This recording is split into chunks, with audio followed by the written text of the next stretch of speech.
വിശ്വത്തിൻ്റെ അഷ്ടദിക്കുകളിൽ നിന്നും ലോക മുസ്ലിമീങ്ങളുടെ പ്രതിനിധികൾ പരിശുദ്ധമായ കഅബയെ ലക്ഷ്യം വെച്ച് ഹജ്ജ് കർമ്മത്തിനായി മക്കയിലും മദീനയിലുമൊക്കെ ഒരുമിച്ച് കൂടുന്ന സാഹചര്യമാണ് നമ്മുടെ മുന്നിലുള്ളത്.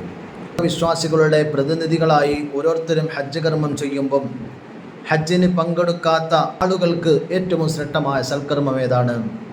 ഹബീബായ മുഹമ്മദ് റസൂലുള്ളാഹി സ്വല്ലല്ലാഹു അലൈഹി വസല്ലം തങ്ങൾ അവിടെ നിന്ന് പഠിപ്പിച്ചു, പെരുന്നാൾ സുദിനത്തിൽ ഹജ്ജിന് പങ്കെടുക്കാത്തവർക്ക് ഏറ്റവും ശ്രേഷ്ഠമായ സൽക്കർമ്മം ഉദ്ഹിയ്യത്ത് എന്ന സുന്ദരമായ സുഹൃതമാണ്.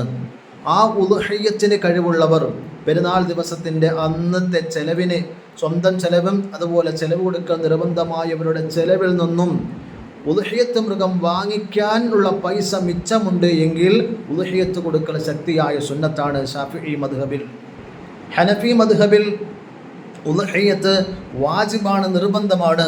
ഹനഫി മദ്ഹബിൽ ഇത് നിർബന്ധമാണ് എന്ന് പറയുമ്പോൾ തന്നെ ഇതിൻ്റെ ഇമ്പോർട്ടൻ്റ് നമുക്ക് മനസ്സിലാക്കാൻ സാധിക്കും.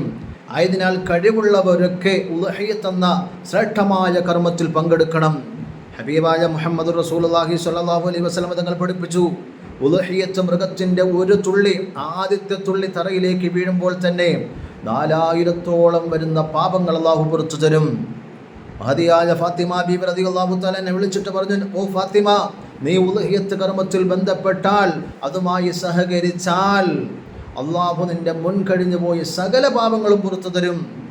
ഫാത്തിമ ഉമ്മ ചോദിച്ചു, ഓ നബി, ഇതെനിക്ക് മാത്രമുള്ളതാണോ? അല്ല, ലോക മുസ്ലിമീങ്ങൾക്കുമുള്ള മഹത്വമാണിത്. ഏത് മുസ്ലിം ഇത് സൽക്കർമ്മം ചെയ്താലും നിന്റെ മുൻ പാപങ്ങളെല്ലാം പുറത്തു തരുമെന്ന് സയ്യിദുനാ റസൂലുള്ളാഹി സ്വല്ലല്ലാഹു അലൈഹി വസല്ലം. അതുകൊണ്ട് മുഅ്മിനീങ്ങളെ, ഉദ്ഹിയ്യത്തിൻ്റെ ശ്രേഷ്ഠത മനസ്സിലാക്കി ആ ഉദ്ഹിയ്യത്തിൽ നാം പങ്കെടുക്കണം. അള്ളാഹു തൗഫീഖ് നൽകട്ടെ, നമ്മുടെ പ്രവർത്തനങ്ങളൊക്കെ കബൂലാക്കി അനുഗ്രഹിക്കട്ടെ. ആമീന ബിറഹ്മതിക യാ അർഹമർ റഹീമീൻ.